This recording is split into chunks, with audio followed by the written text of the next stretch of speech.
Hi, this is Elliot Fishman, and welcome to part 2 of our CT evaluation of hematuria. At the end of part 1, we spoke about some of the points regarding non-contrast CT.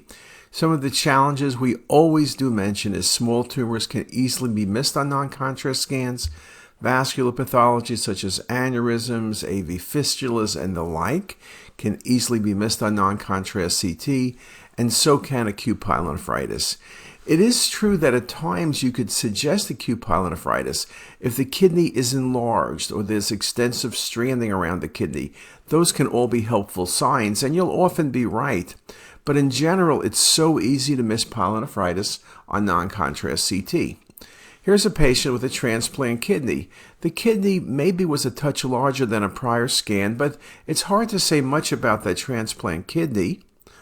But when you give IV contrast, look at the patchy areas of decreased enhancement, very classic appearance on early phase imaging of acute pyelonephritis. As we mentioned, you could see focal areas that are single or multiple. Here we see multiple areas. And you can see it very nicely on the coronal view as well. Changes in the cortical medullary interface, decreased attenuation in the cortical region specifically, are very classic for acute pyelonephritis. And if you go to the late venous or early excretory phase imaging, you could see it very nicely as well. So in this case, early or late phase imaging showed the changes, and this patient was running a fever. It wasn't quite clear why, and it was very easy on the CT done properly to recognize acute pyelonephritis. Now, I like to show this case because this is a terrific example of what you would look at and say it looks like pyelonephritis. But this was a patient who was doing way too much hiking on way too hot a day. Must be somebody out west. I'm recording this in June, and I know there's a really bad heat wave on the West Coast, and it's recommended to keep out of the national parks. If you're there, stay in the shade, don't do a lot of walking. But this is a common thing that happens. Somebody, often a younger person, does lots of hiking, doesn't drink enough fluid, and they can come to the ER with severe abdominal pain and literally be in renal failure. Because what you get is from dehydration, and you could see the patchy enhancement. It's really kind of cool looking, right? Excuse me. It's really kind of cool looking. Areas of decreased attenuation, striated type nephrograms, really maybe at first glance it's the most extensive case of pyelonephritis you've seen, but things come very central, and this is an example of, again, relationship to the changes of dehydration, the tubule injury, acute renal failure. This patient will be treated, be hydrated. The patient should do well over time. The patient did not need to get short-term dialysis, which sometimes can happen if you have really bad renal shutdown. Now, in terms of infection, what else can we talk about? We're going to talk about abscesses. Most pyelonephritis does not progress to abscesses, but abscesses do occur. One of the challenges with abscesses is they can look very much like a tumor at times. What you typically see is a low attenuation mass, often cystic with thickened irregular walls. You commonly will see thickening of gyrotous fascia, not uncommonly perinephric extension. These abscesses can be single or they can be multiple. They can be unilateral or bilateral in location. Here's a nice example in the right kidney. Cystic, stranding, extension toward to the right psoas muscle and involvement of the right psoas muscle. Again, you could think of a cystic renal cell carcinoma. Cystic renal cells, particularly papillary, can be hypovascular. So you couldn't totally exclude it, but with the right history of fever, this is a renal abscess. Again, the coronal views, you can see nicely the thickened wall, but again, you still would, at least in your mind, have to consider a cystic renal cell carcinoma. Here it is on the 3D mapping. And here it is on the late phase imaging. Now, renal cell can extend into the perirenal fat, obviously can involve by direct extension the psoas muscle. But here I think the tumor is so cystic, again, it could be a tumor, but when you start saying it's a cystic tumor, then you have to make assumptions that such a well-defined lesion is going in the perirenal space and involving the psoas muscle. I think you need to look at the history, the patient's febrile, and yes, with renal tumors, like many tumors, you can be febrile, but I think this is a wonderful example of an abscess. Another example here, look at the patient's left kidney. Patient had flank pain. There's a mass in the left kidney. It kind of looks low attenuation, and there's something in the left adrenal, which is low density, but 31 still could be almost anything. Could be a fat poor adenoma, but could be metastasis. Here is with contrast. You see the cystic lesion, you see the irregularity of the margins, minimal perirenal stranding. Here it is on excretory phase imaging. This is, again, in the differential, you think in tumor, but this was an abscess. Now, there are unusual abscesses in the kidney. One of the most common, or at least we talk about in conferences, Xanthogranulomatous pyelonephritis, typically associated with the staghorn calculus, typically associated with an enlarged kidney, and often the entire kidney is involved, though not necessarily. When you look at this quickly, the right kidney, you think of multiple cystic lesions, but you realize those are really dilated calyces. And what you have is both a central calcification and a peripheral calcification, but it's the calcification, usually a large calcification sitting in the renal hilum that causes obstruction. It's Xanthogranulomatous pyelonephritis. Just a beautiful example. Staghorn calculus and multiple dilated calyces. Often there's no renal function at all, though at times you can see some renal function either in a portion of the kidney or very much in the periphery. At the end of the day, however, this kidney has minimal function, and there really is no good way of treating XGP simply with antibiotics, and the patient will typically get a nephrectomy. Here it is beautifully shown on the coronals as well as on the MIP, which show you the extent of calcification. Now, a few facts of XGP. It's a chronic destructive granulomatous process. It results from a typical incomplete immune response to subacute bacterial infection. It's diabetic. We always used to think it's more common in diabetics. Maybe it's more common, but only about 10% of cases are in diabetics. It's more common in women than male. And if you look at clinical presentation, 90% have pyuria, 60% have positive cultures, and up to 20% or so will have hematuria. Typically, as I showed you in the prior case, a large staghorn calculus is most common, but not always. You'll see decreased or absent renal function. The kidney is enlarged. I have seen a case or two of XGP with a small atrophic kidney, but that's uncommon. You have severe hydronephrosis with marked expansion of the calyces, and a very important thing to remember, although all renal infections can involve the perirenal space and extend to the psoas, XGP is classic to extend to the psoas and the posterior paraspinal muscles. We wrote an article so many years ago. I found like the Beatles song. Presenting signs and symptoms include pain, frequency, dysuria, nocturia, palpable mass, leukocytosis, and fever. The duration of symptoms was relatively short, considering the extent of the pathologic process. Another example, large right kidney, big staghorn calculi, and there's a staghorn in the left kidney. This is the closest I think I've gotten to bilateral XGPs. You can see again really impressive calcifications in both kidneys, but it's the right kidney that's particularly enlarged, and the cystic spaces are dilated calyces. Here it is with the MIP imaging, indeed very impressive. And then here with contrast, again, there's some function in the lower pole of the right kidney. The left kidney, again, you see thickening of the renal pelvis, calyceal dilatation. I get the feeling that if you leave the left kidney as it is, it will become XGP over time. The right kidney is a classic XGP, but again, it's one of those cases where there is some preserved kidney in the lower pole. Here it is very nicely on the patient's cinematic rendering, the decreased perfusion, the changes in both kidneys, and here's a few more cinematic renderings really showing you nicely the dilated calyces, just a very, very classic case. Again, just a good example, XGP. So think about inflammatory disease from pyelo to abscess to XGP. Another example, large right kidney, multiple dilated calyces, and what's nice here, there's perirenal involvement, psoas involvement, and paraspinal muscle involvement.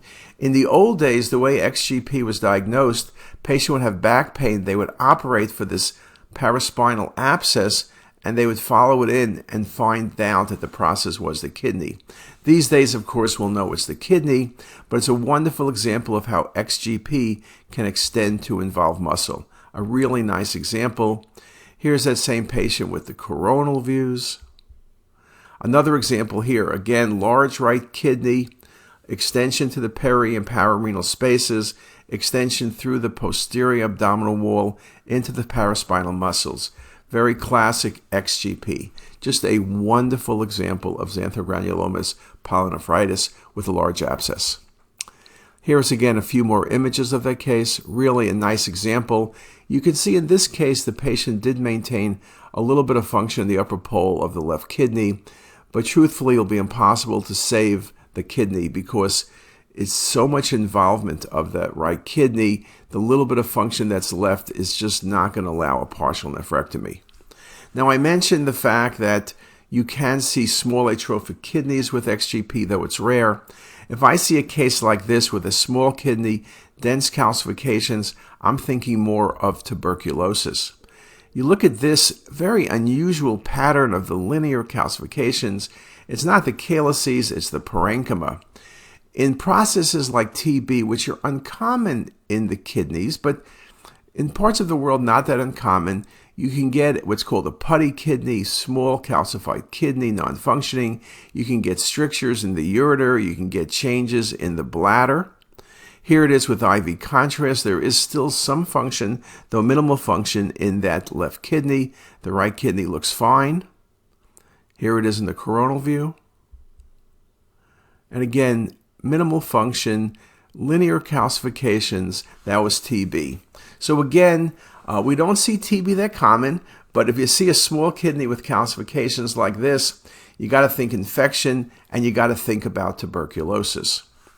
Now, other things that occur in the kidney in terms of infection can be emphysematous pyelonephritis. Now, fortunately, this is uncommon. It's a life-threatening necrotizing infection of the kidneys, characterized by gas formation within or surrounding the kidneys. These are the patients who have diabetes. These are older patients, often from nursing home, classic E. coli or Klebsiella or Proteus infection. CT is ideal because all of the changes of emphysematous pyelonephritis, from parenchymal enlargement and destruction to the air to fluid collections to tissue necrosis, can all be well defined. Here's just a really nice example of emphysematous pyelonephritis. Basically, you see area in the calyces, but you see destruction of the left kidney due to the very, very aggressive infection. And these patients, of course, are surgical emergencies. Here's a few more images in that patient. You can see diffuse anasarca as well. And just very impressive tissue necrosis, emphysematous pyelonephritis. And here's another example. Kidney is basically destroyed, extension beyond the kidney into the peri and pararenal space. You can see why this is a surgical emergency. Now, one of the things that often looks like infection but is not is infarction. And renal infarction we are seeing more frequently now.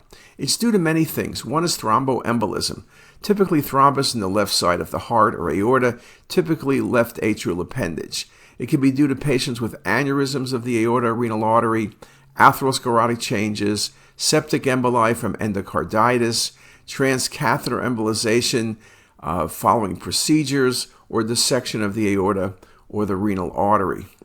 Now, some of the causes of infarction: polyaortic nodosa, which gives you multiple small pseudoaneurysms in the kidney, lupus, drug-induced vasculitis. Obviously, trauma is one of the causes. But then there are other things, from paraneoplastic syndromes to hypercoagulability states to acute venous occlusion.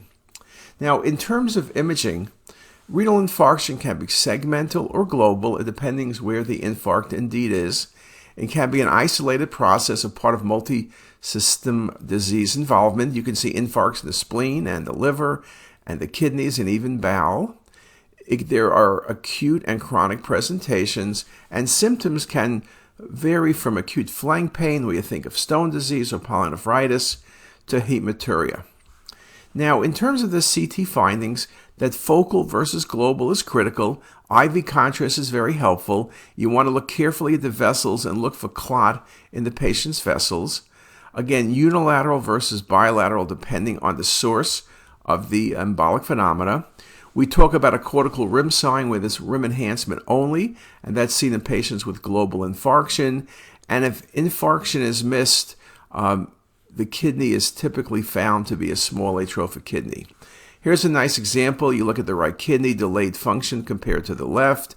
You could be thinking about pyelonephritis, but you don't have any cortical changes really in terms of a lack of good cortical medullary differentiation.